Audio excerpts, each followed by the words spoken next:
covering the northern Bahamas. You're watching the Bahamas Tonight, Northern Edition. Welcome back. The 59th annual E. Clement Bethel National Arts Festival has wrapped up its sessions here on Grand Bahama, and adjudicators were more than impressed with the level of talent among the students. Our Kimberly Mullings has this report. Students and performers across Grand Bahama in the arts have been participating in the National Arts Festival before adjudicators for a chance to compete nationally. The judges have seen drama pieces, musical selections by individuals and choirs, bands, and even rappers. Sonovia Pierre, Senior Cultural Affairs Officer, says that after being in Grand Bahama for nearly 2 weeks, as usual, their preparation was phenomenal. We see students from the East End, we see students from West, we see students from here in Freeport, private, public, community, dance, art, drama, everything. And the teachers, one thing that we know is that they take what the adjudicators say, they come back, and their performances are always on another level. Year by year, we can see the growth. Tabernacle Baptist Christian Academy took the top spot in the choir category with a reggae performance.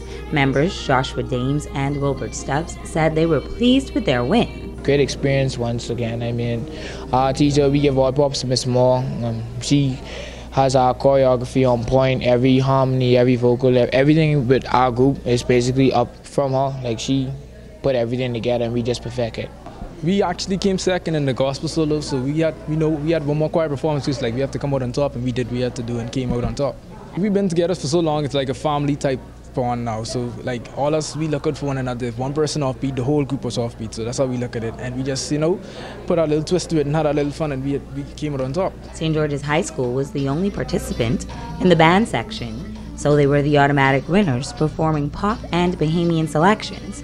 Band member Janiqua Evans says that they had a great performance. Whatever the band practiced, we did our best, and we still leave it all on stage. After the National Arts Festival, I believe that we'd get places with this little exposure that they, and I feel that we'd go a long way. Kimberly Mullings, ZNS Network News. And now to our Generation Y report. Tonight, we will meet a young woman whose passion and talent is paving the way for her. Her love for cosmetology has led her to explore hair care products, and it may have landed her a successful business. Italia Hall has more on this story.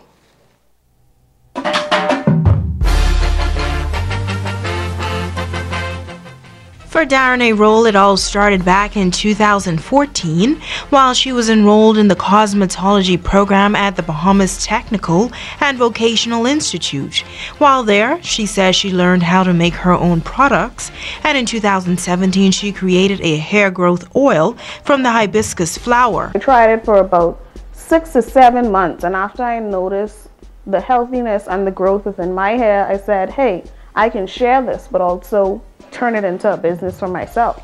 Roll says the job can become a bit stressful, but thankfully she has a lot of support from her family. I graduated, I was 20, and I wondered, where would I be in the next 5 years, 10 years?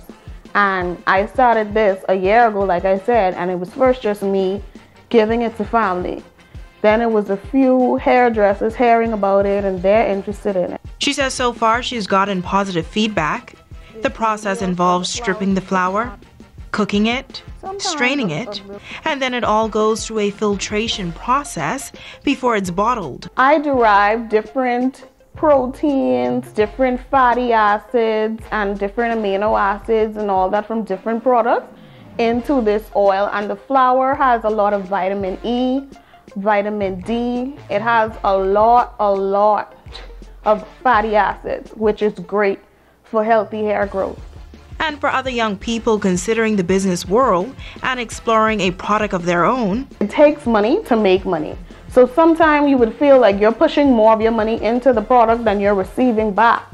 But eventually you will get there, and if it's something you like to do, I would say to press on and continue, because we all know that where we live right now, jobs are scarce. So you're actually becoming your own boss, and eventually you can probably make a job for other Bahamians out there.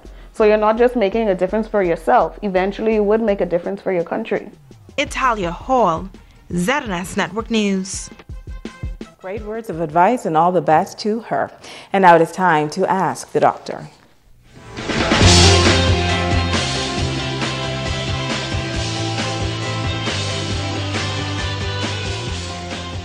Welcome to Ask the Doctor.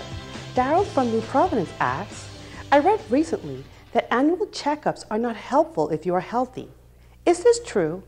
Daryl, thanks for an interesting question.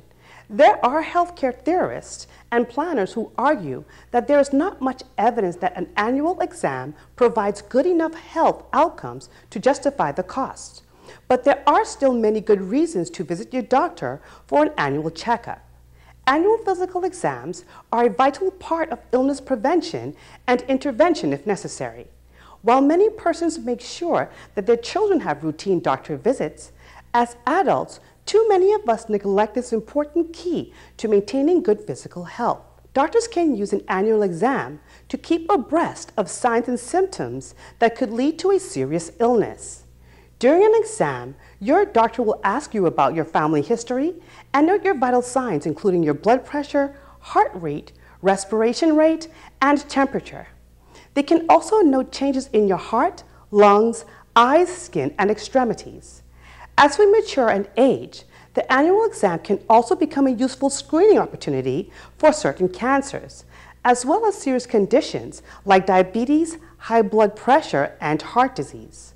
Avoiding an annual checkup can increase your risk of developing more serious medical conditions in the future. I'm Dr. Monique Pratt, and this has been Ask the Doctor. Stay with us. Ricardo Lightborn has a check on sports when we come back.